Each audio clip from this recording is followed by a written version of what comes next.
Thank you. My name is Michael Mo, a PhD candidate at Newcastle University, which we have a campus here in Singapore, actually.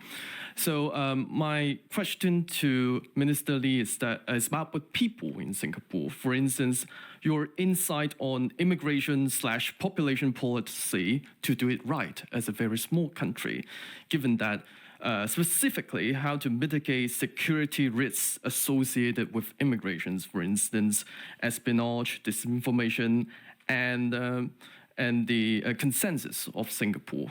And at the same time, not to do it quite in a discriminatory manner. I think this will be quite beneficial to UK politicians. It can't be solved. These are trade-offs. You need immigrants, you need migrant workers, you need professionals to come, and you need them in quite large numbers.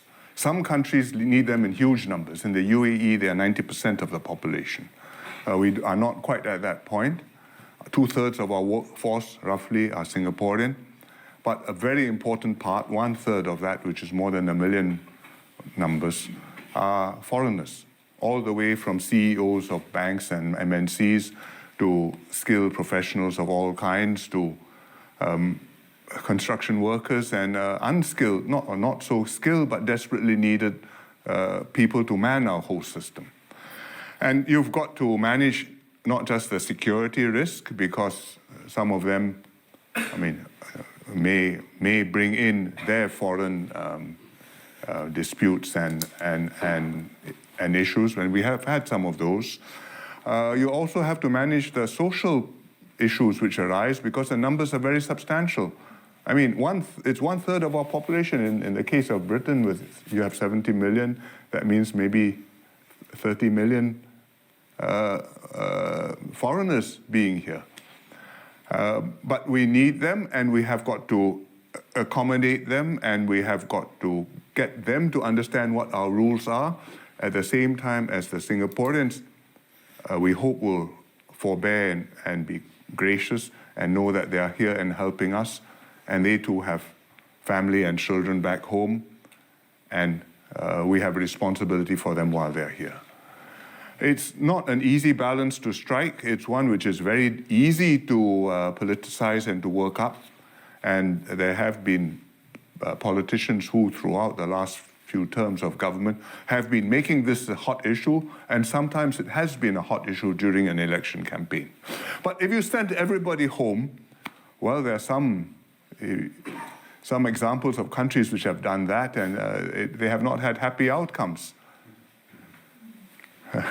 I can talk about Huguenots and Louis XIV, that's long ago enough. But there are some more recent examples too. And so we have to manage them, and they have to know that if you're in Singapore, please keep the bling down. Don't go around popping champagne, which is $20,000 a bottle, with sparklers.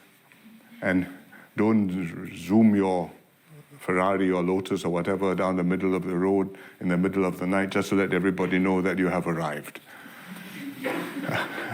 You would have not thought that that was something you needed to tell anybody, but sometimes it's helpful to remind them. But on the question of being non-discriminatory, I think that's kind of difficult to define exactly what you mean, because realistically, you must know what the social impact is, and the social impact depends on where they come from. And some countries will create more social impact. People from some countries will create more social impact than others. They integrate more easily or less easily. So we can't be completely omnidirectional and direction blind in taking either immigrants or transient workers. But we try to manage the overall package so that overall I've got not just an economy which has the people it needs, but we've got a society which can maintain identity and cohesion. You are coming to Singapore, you are not yet Singaporean, maybe you don't intend to be, you're going to finish working, go home.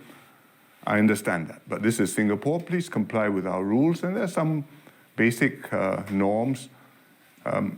And it's not so hard. If you want to be in Singapore, you can do that. But we will look after you. So during COVID, we had tens of thousands of foreign workers who were in the dormitories. And they were at great risk because in a communal living with a highly infectious disease, it can go through and who knows what the consequences are. And we told them, don't worry, we'll keep you safe. You'll be fed, you'll be housed, you'll be sheltered, you'll be paid, you'll have internet connection so that you can keep in touch with your families, which is very important, and you will be safe. And fortunately for us, many of them did catch COVID, but very few of them died. And it was a great load off our shoulders, mine particularly, I was the PM, that we got through that without a human tragedy. So I think you have to do these things, and people know that if they come to Singapore, that's the way Singapore works. The rules are strict, but this is not an inhumane system.